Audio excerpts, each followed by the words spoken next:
Vamos contar a história de um gigante da indústria de jogos. Quando você inicia um jogo da Ubisoft, sabe que vai entrar em um mundo simplesmente maravilhoso.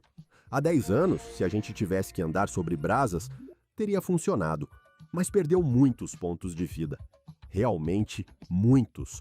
Talvez agora a empresa tenha chegado ao limite do que está disposta a arriscar.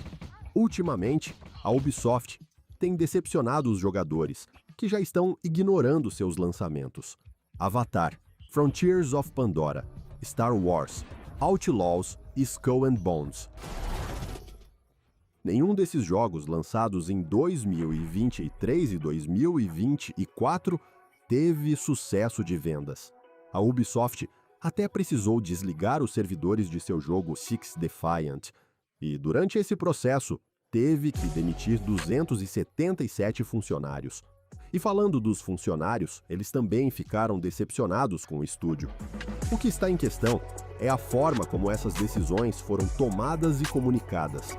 Mas por que a Ubisoft decepcionou todo mundo? Para contar a história da Ubisoft, criamos um personagem de jogo, o Ubi. Como todo personagem, o Ubi tem uma barra de vida. Ela se enche e se esvazia de acordo com as situações que ele enfrenta. Para entender como o Ubi chegou ao fundo do poço, vamos voltar um pouco no tempo. A Ubisoft é uma história de sucesso tipicamente francesa e até bretona. Ela nasceu no Morbihan, da imaginação de 5 irmãos: Claude, Michel, Yves, Gérard e Christian Guillemot. Eles herdaram uma empresa de produtos agrícolas da família. Com esse patrimônio, fundaram, em 1986, uma empresa bem diferente da agricultura, a Ubisoft. Desculpe, Bretois, mas Ubisoft não significa União dos Bretões Independentes, como a lenda diz, mas sim ubiquidade. Desde o início, a Ubisoft foi mais que uma empresa, foi uma grande família. Para criar o primeiro jogo, os diretores alugaram um castelo na floresta do Merlin, o Mago, e reuniram o máximo de desenvolvedores possíveis para trabalhar dia e noite, e lançaram o jogo Iron Lord em 1989. E aí, a família Ubisoft lançou seu primeiro grande sucesso. A empresa realmente estourou com Rayman. Ele foi a primeira licença realmente forte que se espalhou pelo mundo e fez muito sucesso. Estamos falando do final de 1995. Axel Nizart, mais conhecido como Conquerax, é streamer e youtuber, e ficamos até com um pouco de inveja de sua coleção de jogos. Rayman foi um grande sucesso, vendendo dezenas de milhões de cópias no mundo todo. O verdadeiro divisor de águas para a Ubisoft, no entanto, foi Assassin's Creed, lançado em 2007. Para se ter uma ideia, Assassin's Creed vendeu mais de 200 milhões de unidades até hoje, e também foi a inspiração para o personagem que animou a cerimônia de abertura dos Jogos Olímpicos de 2024. Os Assassin's Creed que saíram marcaram uma verdadeira revolução. Eles têm até historiadores que garantem a veracidade dos cenários, indo a detalhes muito específicos, como a posição das janelas, se estavam ou não posicionadas daquela maneira no século XIII. E outros jogos lendários da Ubisoft incluem Far Cry, Just Dance e Splinter Cell, todos com boas vendas. E o valor das ações da empresa só subindo. Tudo estava indo bem para a gigante bretona. Em 2020, a crise do Covid-19 impulsionou ainda mais o estúdio. Afinal, todo mundo estava em casa, então a Ubisoft, assim como seus concorrentes, vendeu muitos jogos. Foi tão bom esse período de confinamento que seria bom se pelo menos uma vez por mês tivesse algo assim, né? A Ubisoft entrou para o seleto grupo das Big Four, ao lado da Take-Two, dona da Rockstar Games, criadora de GTA, da Electronic Arts, dona de FIFA, e da Activision Blizzard, dona de Call of Duty. A barra de vida da Ubisoft estava lá em cima. No final de 2021, esses 4 estúdios somavam 100 bilhões de dólares em valor de mercado. Desde o seu começo, a Ubisoft cresceu bastante, mas esse crescimento começou a ser difícil de administrar. Primeiro, os resultados excepcionais durante o confinamento não se mantiveram. E isso não é difícil de entender. Afinal, as pessoas pararam de comprar tantos jogos, e isso afetou diretamente o valor das ações. O que acontece é que a indústria de jogos se tornou cada vez mais financeira, e o que importa agora não é crescer, mas sim crescer dentro das expectativas dos investidores.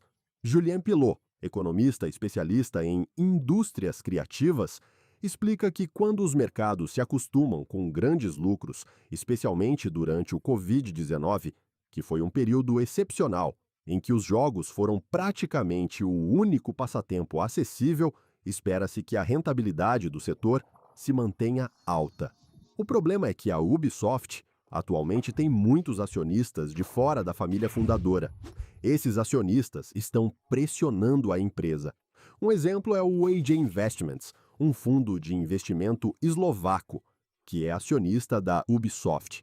Em setembro do ano passado, o fundo enviou uma carta ao estúdio expressando seu descontentamento com os resultados da empresa e pedindo para vender a Ubisoft, ou até mesmo substituir o CEO, Yves Guillemot. Embora o fundo seja minoritário, sua proposta foi apoiada por 10% dos acionistas.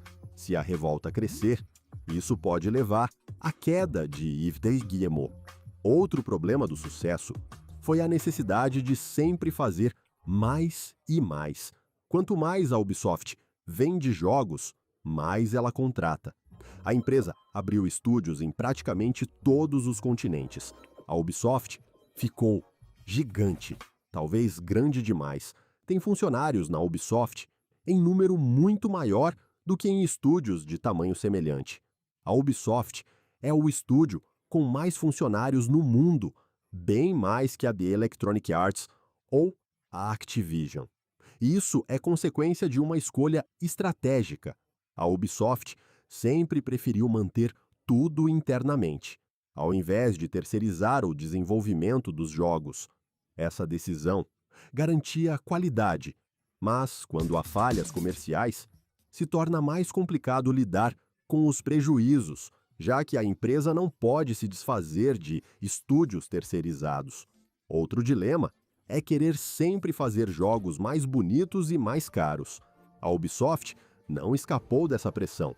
Como explica Jocelyn Tridemy, level designer da empresa, os jogos da Ubisoft custam mais de 100 milhões de euros para serem feitos, e o mesmo valor é gasto com marketing. Isso significa que, para compensar o custo, é necessário vender muitos jogos. Mas os lançamentos mais recentes não tiveram o sucesso esperado, o que afetou os resultados financeiros da empresa, que está no vermelho. Além da situação econômica, a Ubisoft também enfrenta dificuldades criativas. Jogos como Star Wars, Outlaws, apesar de não serem ruins, seguiram fórmulas já saturadas. As missões, por exemplo, são repetitivas e sem grandes desafios para os jogadores. A youtuber e especialista Julie Le Baron também critica a empresa por criar jogos cada vez mais longos, muitas vezes sacrificando o enredo e os diálogos. Ela sente falta do tempo em que se conectava mais com os personagens dos jogos da Ubisoft.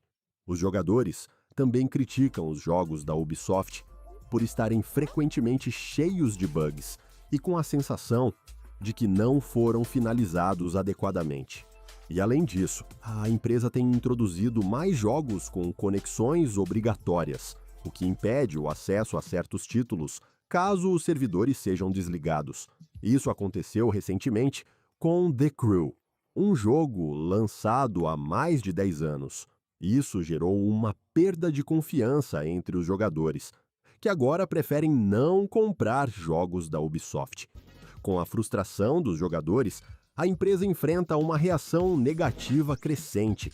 A mídia tem falado sobre o Ubibashing, E é possível que isso explique o fracasso de vendas do mais recente jogo da franquia Prince of Persia, The Lost Crown, que, apesar de bem recebido pela crítica, não obteve sucesso de público. A Ubisoft também sofre com problemas internos de organização. A empresa cresceu tanto que a comunicação entre os diferentes setores ficou prejudicada. Não é mais fácil se comunicar quando se tem 200 ou mais funcionários, e muitos sentem que os processos internos acabam desresponsabilizando as pessoas. Isso está enfraquecendo o compromisso dos funcionários, que já não têm mais o mesmo entusiasmo de antes. Antigamente, trabalhar na Ubisoft era motivo de orgulho, mas isso mudou após uma série de crises. Em 2018, o empresário Vincent Bolloré tentou assumir o controle da Ubisoft, comprando 10% das ações da empresa. Em 2020, surgiram denúncias de assédio sexual, e as ações da empresa, como o congelamento de salários e a exigência de retorno ao escritório, desencadearam greves. Com todos esses desafios, a barra de vida da Ubisoft está perto do fim. Se você gostou, não se esqueça de deixar o seu gostei, adicionar aos favoritos para nos ajudar e se inscrever no canal. E ativar as notificações para mais conteúdo como este, e até a próxima!